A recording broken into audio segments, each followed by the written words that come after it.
Hello నమస్తే. రాష్ట్రంలో Congress party డ్రామాలు రోజు రోజుకు రక్తి కట్టిస్తున్నాయి, ఆసక్తి రేపుతున్నాయి. తెలంగాణ రాష్ట్రంలో కాంగ్రెస్ పార్టీ అధికారంలోకి వచ్చిన తర్వాత నిన్న మొన్న 2-3 రోజులుగా మనం చూస్తున్నాం. తెలంగాణ రాష్ట్రంలో ప్రతి ఒక్క వర్గం రోడ్డెక్కింది. 22A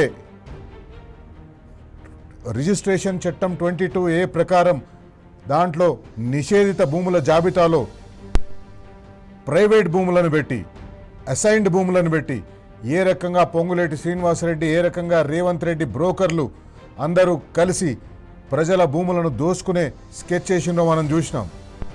22A బాధితులు ప్రత్యేకించి సంగారెడ్డి, హైదరాబాద్, రంగారెడ్డి, మేడ్చల్, మల్కాజ్గిరి ఈ 4 జిల్లాల్లో ప్రజలు రోడ్లెక్కిండ్రు, తీవ్ర ఆందోళన చెందుతున్నారు. రిజిస్ట్రేషన్లు గాక, ఫ్లాట్లు తాకట్టు పెట్టలేక, కొత్త ఫ్లాట్లు కొనలేక, అడ్వాన్సులు తీసుకొని అష్ట కష్టాలు పడుతున్నారు. పాలిటెక్నిక్ విద్యార్థులు రోడ్లెక్కిండ్రు. పాలిటెక్నిక్ విద్యార్థులు 97 జీవోను రద్దు చేయాలని పాలిటెక్నిక్ విద్యార్థులు రోడ్డెక్కిండ్రు. ఆయుష్ డాక్టర్లు స్టైపెండ్ పెంచాలని ధర్నా చేస్తున్నారు. కళ్యాణ లక్ష్మి కోసం రాష్ట్రంలో మహిళలు రోడ్లెక్కిండ్రు. కళ్యాణ లక్ష్మి పథకం మీద హైకోర్టు స్టే విధించింది. ఆ స్టేని ఎట్లా వెకేట్ చేయించాలో అనేది ఆలోచించే లేని ఈ ప్రభుత్వం కొత్త డ్రామాలకు తెరలేపింది. వీటన్నిటినీ, ఈ ప్రజలు ఎదుర్కొంటున్న సమస్యలన్నింటినీ, ప్రజలు రోడ్ల మీదకి తీసుకొచ్చిన సమస్యలన్నింటినీ డైవర్ట్ చేసేందుకోసం కాంగ్రెస్ పార్టీ కొత్త డ్రామాకు తెరలేపింది. ఆ కొత్త డ్రామా కాంగ్రెస్ పార్టీ అంతర్గత వ్యవహారాల్ని తెర మీదకి తీసుకొచ్చి, కాంగ్రెస్ పార్టీ అంతర్గత వ్యవహారాల్ని రాష్ట్రంలో ఒక పెద్ద ఇష్యూగా చూపించి, ప్రజలందరూ ఎదుర్కొంటున్న ఈ సమస్యల నుంచి మీడియా అటెన్షన్ డైవర్ట్ చేసేందుకు, ప్రతిపక్ష పార్టీల అటెన్షన్ డైవర్ట్ చేసేందుకు కాంగ్రెస్ పార్టీ నాటకం ఆడుతుంది. ముఖ్యమంత్రి రేవంత్ రెడ్డి నాటకం ఆడుతున్నారు. తెలంగాణ రాష్ట్రంలో ప్రజలంతా రోడ్ల మీద పడుతుంటే ముఖ్యమంత్రి విదేశాలకు విహారయాత్రలకు బయలుదేరిండు. ముఖ్యమంత్రి లండన్లో ఉన్నాడు. రాష్ట్రంలో ప్రజలు రోడ్ల మీద ఉన్నారు. ఈ డైవర్షన్ డ్రామా గురించి ప్రజలకు చెప్పాలి, ప్రజలకు తెలవాలి. ఏంది కొత్త డైవర్షన్ డ్రామా అనేది? కొండా సురేఖ మంత్రి గారు, రేవంత్ రెడ్డి గారి క్యాబినెట్లో మంత్రి గారు, మొదటి నుంచి కూడా కొండా సురేఖ గారికి, రేవంత్ రెడ్డి గారికి, పొంగులేటి శ్రీనివాసరెడ్డి గారికి మధ్య విభేదాలున్నాయి. కొండా సురేఖ గారు ముఖ్యమంత్రి రేవంత్ రెడ్డి గారి మీదనే డైరెక్ట్గా ఆరోపణలు చేసిండ్రు. కొండా సురేఖ గారి కూతురు కొండా సుస్మితా పటేల్, ఈమె వరంగల్ జిల్లా పరకాల నుంచి ఎమ్మెల్యేగా పోటీ చేయాలని ఆశిస్తుంది, ఎదురు చూస్తుంది. వచ్చేసారి టికెట్ నాకే వస్తుంది, నేనే పోటీ చేస్తా, అక్కడ నేను గెలిచి వస్తా, నేను ఇక్కడ ఎమ్మెల్యేనైతా అని ఆమె ఎవరిని కలిస్తే వాళ్ళని, ఎవరు ఆమెను కలిస్తే వాళ్ళని పరకాల నియోజకవర్గంలో మీటింగ్లు పెట్టి ఆమె ప్రచారాలు చేస్తున్నది. ముఖ్యమంత్రి రేవంత్ రెడ్డి పరకాల టికెట్ వచ్చేసరి రేవూరి ప్రకాష్ రెడ్డికే వస్తుంది అని ముఖ్యమంత్రి రేవంత్ రెడ్డి ప్రకటించడంతో ఈ రాజకీయం రంజుకందుకుంది. కొండా సుస్మితా పటేల్, ఆమెకు కాంగ్రెస్ పార్టీలో సభ్యత్వం కూడా లేదు. ఆమె కాంగ్రెస్ పార్టీ సభ్యురాలు కాదు, కాంగ్రెస్ పార్టీలో ఏ రకమైన బాధ్యురాలు కాదు. ఆమె చేసిన వ్యాఖ్యలు, ఇదంతా ఎందుకు చెప్తున్నా అంటే, డైవర్షన్ డ్రామా కాంగ్రెస్ పార్టీ ఎట్లా చేస్తుంది, ఏమీ లేని ఇష్యూ నుంచి పెద్ద ఇష్యూ వేసి దాన్ని ఎట్లా డైవర్ట్ చేయాలని చూస్తుంది, ప్రజల సమస్యలను ఎట్లా డైవర్ట్ చేయాలని చూస్తుంది, కళ్యాణ లక్ష్మి మీద ప్రజల్లో నెలకొన్న ఆందోళనను ఎట్లా డైవర్ట్ చేయాలని చూస్తుంది, పాలిటెక్నిక్ విద్యార్థుల ఆందోళనను ఎట్లా డైవర్ట్ చేయాలని చూస్తుంది, కళ్యాణ లక్ష్మి షాదీ ముబారక్ చెక్కులను ఇవ్వకపోవడాన్ని ఎట్లా డైవర్ట్ చేయాలని చూస్తుంది, 22A బాధితుల అంశాలను ఎట్లా డైవర్ట్ చేయాలని చూస్తుంది. ఇవన్నీ చెప్పడం కోసం, ఇవన్నీ మీకు క్లియర్గా అర్థం కావడం కోసమే చెప్తున్నాను. కొండా సుస్మితా పటేల్ వ్యాఖ్యలు చేస్తే కొండా సురేఖకు షోకాజ్ నోటీస్ ఇచ్చింది. కొండా సురేఖ మంత్రివర్గంలో సభ్యురాలుగా ఉన్నారు. ఆమె జవాబు కూడా ఇచ్చేసింది. అది ఆమె వ్యక్తిగత అభిప్రాయం, నా కూతురు అయినప్పటికీ ఆమెకు వ్యక్తిగత అభిప్రాయం ఉంటుంది, ఆమె వ్యక్తిగత అభిప్రాయం, దీంతో నాకు సంబంధం లేదు అని ఆమె ప్రకటన చేసింది. కాంగ్రెస్ పార్టీ క్రమశిక్షణ సంఘానికి లేఖ కూడా రాసింది. కానీ ఏమైంది, కాంగ్రెస్ పార్టీ ముఖ్యమంత్రి రేవంత్ రెడ్డికి అంశాలన్నింటి నుంచి ఇష్యూస్ డైవర్ట్ చేయడానికి ఒక అవకాశం దొరికింది. అవకాశం దొరకడంతో ఈ అవకాశాన్ని అందిపుచ్చుకొని ఈరోజు కాంగ్రెస్ పార్టీ ఎమ్మెల్యేలతోటి ఒక పత్రికా సమావేశం పెట్టించిండు. కాంగ్రెస్ పార్టీ ఎమ్మెల్యేలు ఒక 15 మంది ఎమ్మెల్యేలు, ఆ 15 మంది ఎమ్మెల్యేలు కూడా అందరూ మొదటిసారి ఎన్నికైన ఎమ్మెల్యేలే. కాంగ్రెస్ పార్టీకి రాష్ట్రంలో 66 మంది ఎమ్మెల్యేలు ఉన్నారు. దాంట్లో మంత్రులు తీసేస్తే ఒక 50 మంది ఎమ్మెల్యేలు ఉంటారు. 50 మంది ఎమ్మెల్యేలు వచ్చి అక్కడ మాట్లాడింది 15 మంది ఎమ్మెల్యేలు మాత్రమే. ఆ 15 మందిలో జడ్చర్ల ఎమ్మెల్యే అనిరుద్ధ్ రెడ్డి లేడు, మహబూబ్ నగర్ ఎమ్మెల్యే ఎన్ఎం శ్రీనివాసరెడ్డి లేడు, మునుగోడు ఎమ్మెల్యే కోమటిరెడ్డి రాజగోపాల్ రెడ్డి లేడు. ఈ ఎమ్మెల్యేలు ఒక పక్కన పెడితే మంత్రులు ఏ ఒక్క మంత్రి కూడా దీన్ని ఖండించలేదు. ముఖ్యమంత్రి రేవంత్ రెడ్డి ఒకవేళ కొండా సుస్మితా పటేల్ కూడా ఏం చేసింది, ఆమె వ్యాఖ్యలు ఎవరి మీద చేసింది, కేవలం రేవంత్ రెడ్డి మీద, రేవంత్ రెడ్డి పరిపాలన మీద, రేవంత్ రెడ్డి అన్నదమ్ముల దందాల మీద, రేవంత్ రెడ్డి అన్నదమ్ములు ఏ రకంగా రాష్ట్రాన్ని దోచుకుంటున్నారో దాని మీద ఆమె వ్యాఖ్యానించింది. కాంగ్రెస్ పార్టీని ఏమనలేదు. రాహుల్ గాంధీని ప్రధానమంత్రిని చేయాలంటుంది, కాంగ్రెస్ పార్టీని ఏమనలేదు. ఇక్కడ కాంగ్రెస్ పార్టీ ఇతర నాయకులను ఏమనలేదు. కేవలం ముఖ్యమంత్రిని టార్గెట్ చేసింది, రేవంత్ రెడ్డిని టార్గెట్ చేసింది. ఒకవేళ కాంగ్రెస్ పార్టీ షోకాజ్ నోటీస్ ఇచ్చింది, కానీ వాస్తవానికి అది రేవంత్ రెడ్డికి కొండా సుస్మితా పటేల్కి ఇద్దరికీ మధ్యలో ఉన్న పంపకాల గొడవ పంచాయతీలు.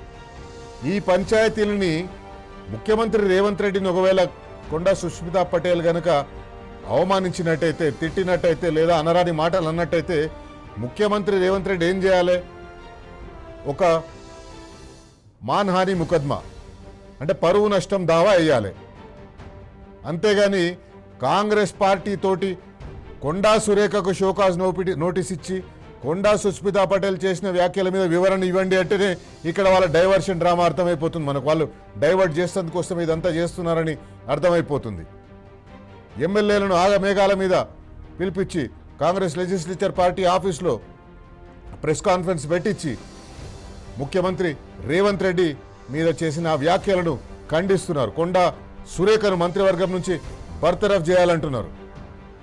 అయ్యా కాంగ్రెస్ పార్టీ ఎమ్మెల్యేలు, తెలంగాణ ప్రజలను అరిగోస పెడుతున్న 22A అంశం మీద పొంగులేటి శ్రీనివాసరెడ్డిని బర్తరఫ్ చేయాలి. మీ పార్టీలో ఉన్న ఒక నాయకురాలు మంత్రిగా ఉండి ఆమె కూతురు ఏదైనా వ్యాఖ్యలు చేస్తే ఆమెను బర్తరఫ్ చేయాలంటున్నారు. కానీ ఈరోజు బయటికి పోయి మీరు చూస్తే 22A మీద ప్రజలు ఏ రకంగా ప్రభుత్వాన్ని తిడుతున్నారు, ప్రభుత్వాన్ని దూషిస్తున్నారు మీకు తెలుస్తుంది. ఇది Congress party attention diversion drama, తాజాగా వచ్చిన అటెన్షన్ డైవర్షన్ డ్రామా. ఇక్కడనే కాదు, అసలు వాస్తవానికి ఢిల్లీలో కూడా ఈరోజు రాహుల్ గాంధీ అటెన్షన్ డైవర్షన్ డ్రామాకు తెరలేపిండు. ఢిల్లీలో ఆయన కాక్రోచ్ జనతా పార్టీ చేస్తున్న నిరసనలో ఒక విద్యార్థికి పెల్లెట్ గాయం తగిలిందని, ఆ పెల్లెట్ గాయం తగిలినందువల్ల ఆ విద్యార్థి ఇచ్చిన కంప్లైంట్ ఆధారంగా ఒక ఎఫ్ఐఆర్ రిజిస్టర్ చేయాలని దాదాపు 7-8 గంటల పాటు రాహుల్ గాంధీ ఢిల్లీలో డ్రామా చేసిండు. వాస్తవానికి సుప్రీంకోర్టు నిన్ననే రాహుల్ గాంధీది కూడా ఎందుకు డ్రామా అంటే మీరు అనొచ్చు, ఒక విద్యార్థికి పెల్లెట్ గాయం తగిలితే రాహుల్ గాంధీ ఒక ప్రతిపక్ష నాయకుడిగా పోయి ఆయనకు అండగా నిలబడొద్దాన్ని, నిలబడాలి, ఖచ్చితంగా నిలబడాలి. కానీ ఎప్పుడు నిలబడేది ఉండే, ఎప్పుడు డ్రామా చేసేది ఉండే, ఈరోజు కాదు. ఆ పెల్లెట్ గాయం తగిలిన తర్వాత దాదాపు 15-20 రోజులు అయిపోయింది ఆ పెల్లెట్ గాయం తగిలి కూడా. ఈరోజు పోయి అక్కడ డ్రామా చేసిండు. ఈ డ్రామా ఎందుకు డ్రామా అంటున్నానంటే, సుప్రీంకోర్టు నీట్ పరీక్షల లీకేజీకి వ్యతిరేకంగా జరిగిన విద్యార్థుల నిరసనలో పోలీస్ లాఠీచార్జీ, పెల్లెట్ గన్లు వాడకం మరియు హింసపై విచారిస్తందుకోసం ఒక ఉన్నత స్థాయి కమిటీ 5 సభ్యుల కమిటీని వేసింది. ఆ 5 సభ్యుల కమిటీల్లో retired supreme court judge justice Subhash Reddy గారు ఉన్నారు. ఈ కమిటీకి ఆయన నేతృత్వం వహిస్తాడు. జస్టిస్ రవిశంకర్ జా, పంజాబ్ హర్యానా హైకోర్టు మాజీ ప్రధాన న్యాయమూర్తి, జస్టిస్ శలిందర్ కౌర్, ఢిల్లీ హైకోర్టు మాజీ న్యాయమూర్తి రిషి కుమార్ శుక్లా, సిబిఐ మాజీ డైరెక్టర్ ఎల్ఆర్ బిష్నోయ్, మేఘాలయ రాష్ట్ర మాజీ డీజీపీ, వీళ్ళతోటి ఒక కమిటీ వేసింది. రాహుల్ గాంధీ ఈ కమిటీకి పోయి ఆ పెల్లెట్ గాయాలు తగిలిన మీద, ఆ పోలీసుల లాఠీ చార్జీ మీద, పోలీసుల అత్యాచారాల మీదనే ఈ కమిటీ వేస్తే, ఈ కమిటీ దగ్గర పోయి చెప్పవలసింది పోయి డైవర్షన్ డ్రామా చేస్తున్నాడు. రాహుల్ గాంధీ గారిని ఒకటే అడగాలి, మనం బరాబర్ అడగాలి. రాహుల్ గాంధీ గారు తెలంగాణలో పాలిటెక్నిక్ విద్యార్థుల మీద మీ పోలీసులు చేసిన దమనకాండ, దౌర్జన్యం, అత్యాచారం మీకు కనిపిస్తలేదా? దాని మీద మీరు ప్రశ్నించరా? మీ రాష్ట్ర పార్టీ నుంచి నివేదిక తెప్పించుకున్నారా? తెలంగాణలో పాలిటెక్నిక్ విద్యార్థుల మీద ఏ రకంగా పోలీసులు గొంతు విసికే ప్రయత్నం చేసిండ్రో ఆ విషయం మీకు తెలియదా? మీకు చెప్పలేదా? మీ వరకు రాలేదా? ఢిల్లీలో విద్యార్థులకు ఒక న్యాయం, తెలంగాణలో విద్యార్థులకు ఒక న్యాయమా? బరాబర్ అడుగుదాం. రాహుల్ గాంధీ గారు సమాధానం చెప్పాలి, తెలంగాణ ప్రజలకు సమాధానం చెప్పాలి. కాక్రోచ్ జనతా పార్టీ వాళ్ళు చేసిన ఆందోళన హైజాక్ చేసేందుకు మీరు చేసిన ఈ ప్రయత్నాలని తెలంగాణ ప్రజలు చూస్తున్నారు.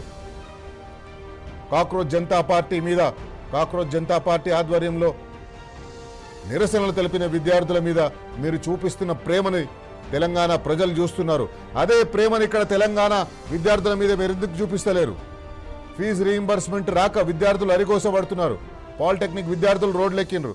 ఆయుష్ డాక్టర్లు స్టైపెండ్లు పెంచమని ధర్నాలు చేస్తున్నారు, నిరసనలు ప్రకటిస్తున్నారు. 22A బాధితులు అరిగోసపడుతున్నారు. ఇవి మీకు కనిపిస్తలేవా? బరాబర్ అడుగుదాం. ముఖ్యమంత్రి రేవంత్ రెడ్డి గారు లేదా కాంగ్రెస్ పార్టీ, ముఖ్యమంత్రి రేవంత్ రెడ్డి ఆధ్వర్యంలోని కాంగ్రెస్ పార్టీ అటెన్షన్ డైవర్షన్ డ్రామాలకు పెట్టింది పేరు. ఎప్పుడు తెలంగాణలో ప్రజలు సంక్షేమ పథకాలు అడిగినా, కరెంట్ అడిగినా, నీళ్ళు అడిగినా ఏదో ఒక ఇష్యూని తెచ్చి డైవర్ట్ చేస్తారు. ఇంతకుముందు మనం అనేక సందర్భాల్లో చూసినాం. నిరుద్యోగుల నిరసనలు వస్తే నిరుద్యోగులు నిరసన ప్రకటిస్తందుకోసం రోడ్ల మీదకి ఎక్కుతున్నారని తెలియంగానే ఫార్ములా ఈ రేసులో ఏదో ఒక లీకులు ఇచ్చేసి మొత్తం మీడియా అంతా ఫార్ములా మీద వేసేటట్టుగా మీరు మాట్లాడుకొని మీరు అటెన్షన్ డైవర్షన్ చేస్తారు. తెలంగాణలో రాష్ట్ర రైతులు నీళ్లు లేక, విద్యుత్ సరిగా అందక ఆందోళన చేస్తుంటే విద్యుత్ కొనుగోళ్లలో అక్రమాలన్నీ ఒక కమిషన్ వేసి ఆ కమిషన్లో ఒక నివేదిక తీసుకొచ్చి ఆ నివేదికని ఇస్తారు. ఇట్లనే అటెన్షన్ డైవర్షన్ చేస్తున్న కోసం కాళేశ్వరంని వాడుకుంటారు. అనేక డైవర్షన్ డ్రామాలు మనం కాంగ్రెస్ పార్టీ చూస్తూనే వచ్చినాం. CPI, communist party of India Congress పార్టీతో కలిసి ఎలక్షన్లో పోటీ చేసి ఒక సీటు గెలిచింది వాళ్ళు. ఈరోజు ఆ సిపిఐ నారాయణ ఏమంటాడంటే, తెలంగాణ కాంగ్రెస్ పార్టీలో సవతుల పోరు నడుస్తుంది. కాంగ్రెస్ నేతల అంతర్గత కలహాల వల్ల రాష్ట్రంలో బీఆర్ఎస్ మళ్లీ పుంజుకుంటుంది. రేవంత్ రెడ్డి నిక్కచ్చిగా వ్యవహరిస్తూ ఏ తప్పు చేయకుండా ఉంటేనే మంత్రులు, కింది స్థాయి అధికారుల్లో భయం ఉంటుంది. 22A భూముల నిబంధనను కొందరు దారుణంగా దుర్వినియోగం చేస్తున్నారు. వాళ్ళ పార్ట్నరే చెప్తున్నాడు, దారుణంగా దుర్వినియోగం చేస్తున్నారు. రాష్ట్ర ప్రభుత్వంలో సిపిఐ భాగస్వామి కాదు. ఎన్నికల్లో కేవలం సీట్ల సర్దుబాటు మాత్రమే చేసుకున్నాం. తమ సూచనలు కాంగ్రెస్ పార్టీ పట్టించుకుంటలేదు అని సిపిఐ నాయకుడు, సీనియర్ నాయకుడు, జాతీయ స్థాయిలో జనరల్ సెక్రటరీగా పనిచేసిండు, సిపిఐకి సెక్రటరీగా పనిచేసిండ్రు, ఆయన చెప్తున్న మాటలు ఇవి. అందుకే కాంగ్రెస్ పార్టీని మనం అందరము, కాంగ్రెస్ పార్టీ అధికారంలోకి వస్తే ఇట్లాంటి వ్యవహారాలే జరుగుతాయని కేసీఆర్ గారు ఎన్నికలప్పుడే చెప్పిండ్రు. ఎన్నికలప్పుడే కాంగ్రెస్ పార్టీ వస్తే వాళ్ళు కొట్టుకుంటారు. ఈరోజు ప్రజలు కూడా ఎక్కడ చూసినా ప్రజలు ఇదే మాట్లాడుకుంటున్నారు. పరిపాలన గాలి కొదిలేసి, ప్రజా సమస్యలను గాలి కొదిలేసి, రైతులకు యూరియా దొరుకుతలేదు, సన్న ఓడ్లు వేయమని చెప్తున్నారు. సన్న ఓడ్లు ఏ ఓడ్లు వేయాలనో అవగాహన సదస్సులు పెట్టమంటున్నారు. అవన్నీ ఏవీ లేవు. పైకి మాత్రమే ప్రకటనలు చేస్తున్నారు కానీ ఏమీ చేస్తలేరు. వాళ్ళు చేస్తున్నదల్లా కేవలం వాళ్ళ కుర్చీని కాపాడుకునే ప్రయత్నం చేస్తున్నారు. అందుకే ఈరోజు మనం బరాబర్ అడుగుదాం కాంగ్రెస్ పార్టీ నాయకులని, తెలంగాణ రాష్ట్రంలో ప్రజల సమస్యలు మీకు పడతలేవు, ఎందుకు మీరు ఈ రకంగా ప్రజలను గోసపెడుతున్నారు? ప్రజాపాలన తీసుకొస్తామని మీరు చెప్పినందువల్ల, మీకు ఓట్లు వేసినందువల్ల, మీరు గద్దె మీద కూర్చున్నందువల్ల ప్రజలు ఈరోజు కష్టాలు అనుభవించాలన్నా? విద్యార్థులు కష్టాలు అనుభవించాలన్నా? నిరుద్యోగులు కష్టాలు అనుభవించాలన్నా? హైకోర్టులో కళ్యాణ లక్ష్మి పథకం ఆగిపోతే హైకోర్టు స్టే ఇస్తే ఒక కౌంటర్ కూడా చక్కగా వేయలేకపోయింది ప్రభుత్వం. ముఖ్యమంత్రి రేవంత్ రెడ్డి దగ్గరనే న్యాయశాఖ ఉంటుంది. అడ్వకేట్ జనరల్ కానీ, అడిషనల్ అడ్వకేట్ జనరల్ కానీ ఆయన చెప్తేనే ఏదైనా చేస్తారు. మరి ఆయన చెప్తేనే తప్పుల తడకగా ఉన్న కౌంటర్ని వేసినరా మీరు? మీకు తెలుసు కౌంటర్ జాగ్రత్తగా వేయాలనేది. అసలు పిటిషన్ పడ్డప్పుడే, కోర్టు మొదటిసారి మిమ్మల్ని కౌంటర్ వేయమన్నప్పుడే మీరు కౌంటర్ వేసి ఉంటే కోర్టు స్టే ఇచ్చి ఉండేది కాదేమో. మీరు కౌంటర్ వేయకుండా ఉండడం వల్ల, మీరు కౌంటర్ వేయడాన్ని డీలే చేయడం వల్ల కోర్టు ఆగ్రహం చెంది మీకు సీరియస్నెస్ లేదు అని ఒకటి భావించి ఆ స్టే విధించింది. స్టే ఎత్తివేయడం కోసం మీరు కౌంటర్ వేసింది, కానీ ఆ కౌంటర్ మొత్తం తప్పుల తడకగానే ఉంది. కోర్టు ఏ వివరాలు అయితే అడిగిందో ఆ వివరాలు ఏవి లేకుండానే మీరు కౌంటర్ వేసిండ్రు. మీకు తెలిసే ఆ కౌంటర్ అట్లా వేసిండ్రు అనేది ఖచ్చితంగా టీ న్యూస్ ఆరోపిస్తుంది. అందుకే బరాబర్ అడుగుదాం. ఈరోజు కాంగ్రెస్ పార్టీ నాయకుల్ని మనం ఖచ్చితంగా ఎక్కడికక్కడ నిలదీసి అడగవలసిన అవసరం ఉంది. బరాబర్ అడుగుదాం. 22A పేరుతో మీరు చేస్తున్న దోపిడీ, ముఖ్యమంత్రి రేవంత్ రెడ్డి గారు, పొంగులేటి శ్రీనివాసరెడ్డి గారు, మీరు ఇంకా మంత్రివర్గంలో కొనసాగుతున్నారంటేనే అది ఈ తెలంగాణ రాష్ట్ర ప్రజల పాలిట ఒక శాపం. గాడి తప్పిన పాలన, ప్రజా సమస్యలపై డైవర్షన్ కోసం కొండా సుస్మిత ఇష్యూను వాడుకుంటున్నారా లేదా ముఖ్యమంత్రి రేవంత్ రెడ్డి గారు? చెప్పాలి. బరాబర్ అడుగుదాం.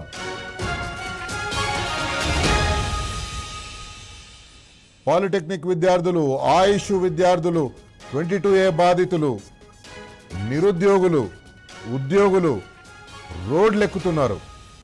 విద్యుత్ కార్మికులు, ఆర్టిజన్లు రోడ్లెక్కుతున్నారు. కళ్యాణ లక్ష్మి కోసం ప్రజలు ధర్నాలు చేస్తుండ్రు. ఇవేమీ పట్టకుండా, వీటన్నింటి మీద ప్రజలు మాట్లాడుకోకుండా, వీటన్నింటి మీద మీడియా మాట్లాడుకోకుండా మీరు కొండా సుస్మిత ఇష్యూని తీసుకొని ప్రజలను, మీ కాంగ్రెస్ పార్టీ పంచాయతీలను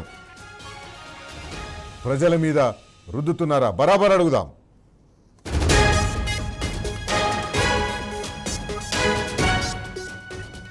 ఒక విద్యార్థికి పెల్లెట్ గాయం తగిలిందని ఢిల్లీలో లీడర్ ఆఫ్ ఆపోజిషన్ చెల్లె ప్రియాంక గాంధీ 6 గంటల పాటు 7 గంటల పాటు పోలీస్ స్టేషన్లలో ధర్నాలు చేసిండ్రు. ఎఫ్ఐఆర్ రిజిస్టర్ చేయాలని సుప్రీంకోర్టు వేసిన కమిటీ ఉండగా, సుప్రీంకోర్టు వేసిన కమిటీకి పోయి చెప్పుకునే అవకాశం ఉండగా కేవలం అటెన్షన్ డైవర్షన్ కోసమే ఢిల్లీలో రాహుల్ గాంధీ ధర్నాలు చేసిండు. మరి తెలంగాణలో పోలీసులు విద్యార్థుల మీద చేస్తున్న దాడులని, పాలిటెక్నిక్ విద్యార్థులను అణచివేసేందుకు చేస్తున్న ప్రయత్నాన్ని ఎందుకు మీరు ప్రశ్నిస్తలేరు? ఎందుకు మీరు రేవంత్ రెడ్డిని అడుగుతలేరు? ఎందుకు మీరు రేవంత్ రెడ్డిని ప్రశ్నిస్తలేరు? బరాబర్ అడుగుదాం.